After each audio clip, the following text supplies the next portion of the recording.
Hello दोस्तों, welcome to Mahi and mom's kitchen. आप सभी को होली की अग्रिम शुभकामनाएं। होली का रंग बिरंगा त्योहार है, तो चलिए क्यों ना हम भी बनाएं कुछ मीठा मीठा सा जो हो बहुत टेस्टी और मुंह में घुल जाने वाला, बनाने में एकदम इजी और घर के सिंपल से सामान से बनने वाला। हम सभी अपने घरों में होली पर कुछ ना कुछ मीठा बनाते ही हैं, तो इस बार बनाते हैं एकदम नई सी टेस्टी सी मिठाई जो होगी बहुत ही रसीली, एकदम सॉफ्ट, मुंह में घुल जाने वाली। तो क्या आपने डिसाइड किया अभी तक कि आप होली पर क्या मीठा बनाने वाले हैं? यदि नहीं तो चलिए मेरे साथ मिलकर बनाइए ये बहुत ही टेस्टी सी मिठाई। एकदम गुलाब जामुन जैसा इसका टेस्ट है, बहुत ही स्वादिष्ट, रसीली और सॉफ्ट सी ये मिठाई बनकर तैयार होती है और इसे हम बना सकते हैं आटे से। तो चलिए इसे बनाना शुरू करते हैं। इस मिठाई को बनाने के लिए एक बड़ा बाउल लेंगे और इसमें लेंगे 1/4 कप दही। चम्मच से देखा जाए तो 4-5 बड़े चम्मच के लगभग ये दही होगा। दही जनरली हम सबके घर में होता ही है। और मिठाई बना रहे हैं तो इसमें जाएगा 2 बड़े चम्मच घी, टेस्ट और फ्लेवर के लिए इलायची पाउडर, थोड़ा सा नमक, लगभग 1 पिंच, और 1 पिंच के लगभग खाने का सोडा। टेस्ट को और ज्यादा इंक्रीज करने के लिए 2 बड़े चम्मच मिल्क पाउडर, जो दूध का पाउडर होता है ना जिससे मिठाइयाँ बनती है, बस वही। इससे मिठाई का टेक्सचर बहुत अच्छा आएगा। और अब इन सभी चीजों को हमें अच्छी तरह से मिक्स कर लेना है। मैंने बड़ा बाउल इसीलिए लिया है ताकि सभी चीजें हम अच्छी तरह से मिक्स कर सके। और इसके बाद इसमें डालेंगे 1 बड़ा कप मैदा या आटा, या फिर हाफ हाफ क्वांटिटी में मैदा और आटा दोनों ले सकते हैं। ये आपकी चॉइस है। मैंने यहाँ पर पूरी तरह से मैदे का ही इस्तेमाल किया है। मेजरमेंट के लिए आप कोई भी कप या कटोरी का इस्तेमाल कर सकते हैं। अब सभी चीजों को हम फिर से एक बार अच्छी तरह से मिक्स कर लेते हैं। यदि चम्मच से ये प्रॉपर ना हो तो हाथों का इस्तेमाल करके हमें इसे मिक्स करना है और इससे सॉफ्ट सा डो लगाकर तैयार करना है। ऐसा डो जो ना तो बहुत ज्यादा हार्ड हो और ना ही बहुत ज्यादा सॉफ्ट। यदि इतने मिक्सचर में आपका डो परफेक्ट ना बने तो थोड़ा सा दूध का इस्तेमाल कर सकते हैं। छोटी चम्मच से 1 से 2 चम्मच दूध का इसमें मैंने इस्तेमाल किया है और इसी से हमें इस डो को अच्छी तरह से बनाकर तैयार करना है। और ये देखिए डो बनकर तैयार हो चुका है। बस इसी तरह से सॉफ्ट डो लगाकर तैयार करना है और इसे कवर करके 10 मिनट छोड़ देंगे। और जब तक डो रेडी हो रहा है, रेस्ट पर है, तब तक हम इसके लिए बनाते हैं चाशनी। एक गर्म पैन में 1 कप, जिससे मैंने मैदा मेजर किया था, उसी कप से 1 कप चीनी का इस्तेमाल किया है और उसी कप से 1 कप पानी डाला है। तो 1 कप चीनी और 1 कप पानी की हमें यहाँ पर चाशनी बनानी है। तो चीनी के घुलने तक हम इसे ऐसे ही छोड़ देते हैं और जब चीनी घुलने लगेगी तब हम इसमें डालेंगे थोड़ा सा फूड कलर। मैंने आधा चम्मच पानी में थोड़ा सा येलो फूड कलर को इसमें ऐड करके डाला है। आपके पास है तो आप डालिए, नहीं है तो कोई बात नहीं।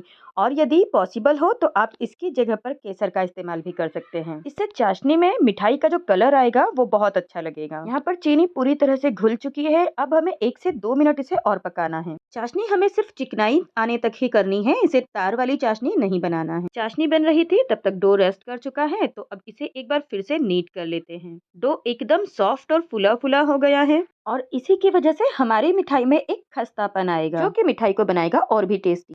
तो अब हम इसे अच्छी तरह से मैश कर लेते हैं। इसमें घी डला है तो इसमें कुछ और लगाने की जरूरत नहीं पड़ेगी। और अब एक बेलन की हेल्प से इसे बेल कर एक बड़ी सी रोटी बना लेते हैं। किनारे अनइवन होंगे तो चलेगा और इसकी थिकनेस कुछ इस तरह से रखनी है, बहुत ज्यादा पतला इसे नहीं बेलेंगे। और रोटी बनाने के बाद हम किसी चाकू या धार वाली चीज से इसे कट करके शेप दे देंगे। इसके किनारे कट करके इसे एक स्क्वायर शेप बना देंगे। अब यदि ये कहीं से मोटी पतली लगे तो बेलन से फिर से इसे शेप कर सकते हैं। और अब इसे कट करके हम अपने मिठाई का शेप दे सकते हैं। मैं इसे स्क्वायर पीसेज में बना रही हूँ, तो इस तरह से 3 पार्टीशन में कट करूंगी और अगेन दूसरी साइड से भी कट कर लूंगी। आप चाहे तो कुकी कटर से इसे अलग अलग शेप्स में बना सकते हैं या फिर किसी गिलास या कटोरी से राउंड शेप में भी इसे कट कर सकते हैं। मैंने इसे इस तरह से पीसेज में कट कर लिया है और इसे निकाल कर हम साइड पर रख लेते हैं। और जो बाद का बचा हुआ हिस्सा है उसे भी हम इसी तरह से बेल कर कट कर लेंगे। इसका कोई भी हिस्सा हम वेस्ट नहीं होने देंगे। तो इस तरह से जितनी भी बार जो कतरन बच रही है उसका हम इस्तेमाल करके इस तरह से शेप्स कट कर लेंगे और ये हमारी मिठाई बनकर तैयार है। तो अब चलते हैं इसे फ्राई करने। हमने शेप्स कट कर लिए हैं, चाशनी तैयार है।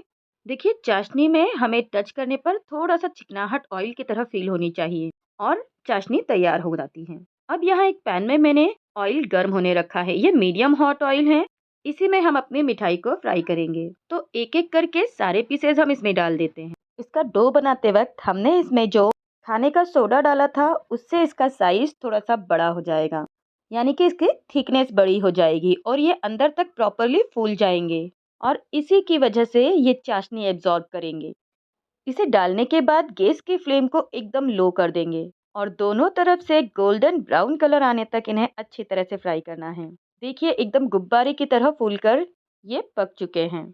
तो इन्हें निकालकर हम करते हैं साइड पर और इसे निकालने के बाद हम दूसरे बैच की जो मिठाई है उसे भी इसमें डाल देंगे और इसे भी हम लो टू मीडियम फ्लेम पर फ्राई होने के लिए छोड़ देंगे। और अब जो हमने मिठाई बनाकर रखी है उसे डालेंगे चाशनी में। चाशनी को मैंने गैस पर रखा है और अभी गैस फिर से चालू कर दिया है और इसे डालने के बाद हम चाशनी में एक उबाल ले लेंगे और ये जो दूसरा बैच रेडी हो चुका है इसे भी हम इसमें डाल देंगे और इसे 1 से 2 मिनट के लिए चाशनी में पका लेंगे, जिससे कि चाशनी इसके अंदर तक अच्छी तरह से चली जाए।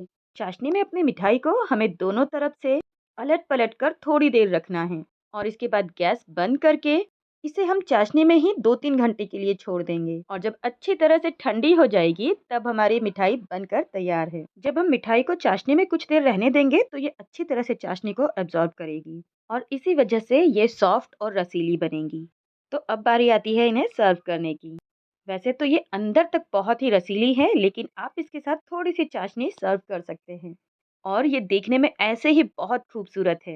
लेकिन आप चाहें तो इस पर थोड़ी-सी पिस्ता या फिर काजू बादाम के कतरन डालकर इसे और अट्रैक्टिव बना सकते हैं। तो लीजिए बनकर तैयार है हमारी बहुत ही टेस्टी होली स्पेशल रेसिपी। आप किसी भी त्योहार पर इसे इसी तरह से बनाकर एंजॉय कर सकते हैं।